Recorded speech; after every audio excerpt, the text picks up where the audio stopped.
Pejim-baovao hafa tanteraka kosa indray dia ho toy ny vovonan'ny ampanjaka olombe andrina natomboka ny taona 724 tao amin'ny tranobe ny Merina ao Ambohimangarova dia nisy ny famelabelaran-kevitra momba ny fanjakana ara-drazana sy ny fanjakana republikana nataony ny mpitahiry ny Asy-Mpiandrianana Merina tao an-toerana izay natao indrindra ny asabotsy lasa teo.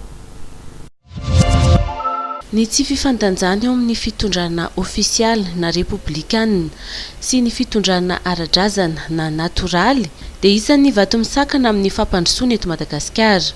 Ny songadiny io nandritra ny famelabelaran-kevitra nentiny Andrina Robert, mpitahiry ny Asy-Mpiandrianana Merina ny asabotsy teo tao amin'ny tranobe ny Merina ao Ambohimanga.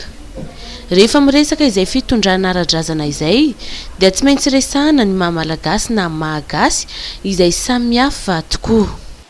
Ny mahagasy amintsika zany no direhana lalina amin'ny ankapobeny. Raha vao ny mahagasy no resahana tsy tafiditra ao raha Jabali, tsy tafiditra ao reka sambo sianay na ny filatex na dia manana nationalité malagasy ary izy satria ny mahagasy atsika manokana sy ny voajanahary rehetra amintsika fa ny malagasy hitambarantsika amin'ireo mpivahiny maro misaka ny zokirenena malagasy.